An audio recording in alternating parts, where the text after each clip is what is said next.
Most parents take this for granted, but this California special needs daycare center didn't have funds to build this playground. BJ's Restaurants made sure they did. Next thing we knew, we had an unbelievably generous check from BJ's Restaurant.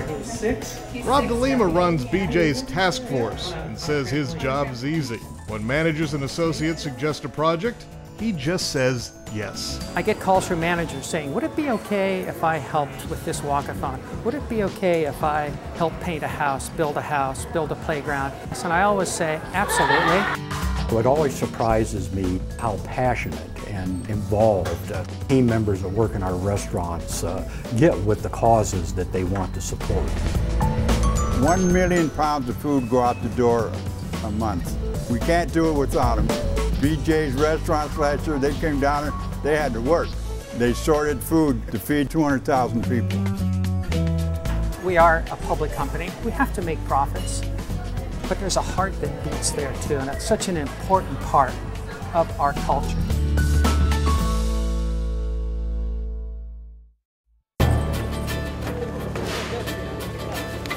Enjoy your lunch. Have a nice lunch. Peter Keller doesn't just write checks. What's your name? Jose. Jose, I'm Peter. He and his restaurant staff hand deliver the help and guidance. Okay.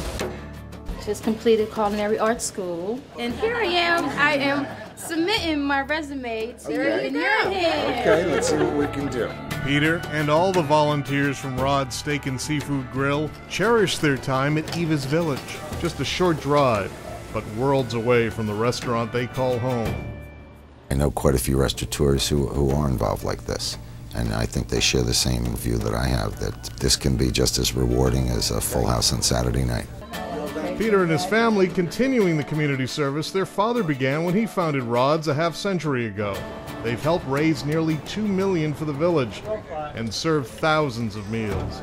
Dear God and Father, we thank you for the food we're about to eat.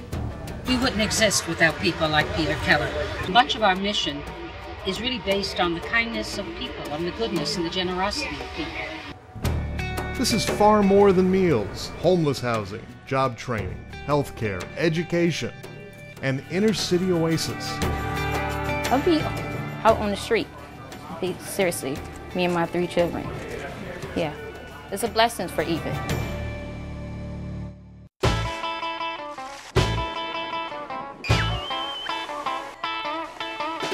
The surf's always been up for Bill Duggan. Even as a child, one of 18 on a poor rural farm, Bill knew how to escape, and he decided to help inner-city children who couldn't. Driving back into the city, I was going down 7th Street and went past the old Kennedy playground, and it was all glass strewn, alcoholics, junkies out there, and I see these kids. It was horrible. This is what they have to look forward to in the summertime. So Bill loaded the van with staff and friends and made sure that children who might never see the beach did, taking as many as 40 at a time to his Delaware beach home. It's the kids from the neighborhood, and they get to do something together with a bunch of new people. Their parents aren't around. It's far away. To them, it's like a big adventure. I mean, who wouldn't like that? The restaurant staff has been taking kids to the beach for more than a decade. Can't imagine not doing it. They're just allowed to be kids. They just play in the pool all day and go out in boats and see things that they haven't seen before. And that's the real thing. Let them be kids. Bill Duggan's restaurant and blues bar is about a mile down the road from the White House. Many of his young neighbors live in poverty. Bill hopes these summer adventures help them find a way out of the inner city. They're like any other kids. They're kids. They've got every bit of promise with them, and the only thing that's holding them back is their environment.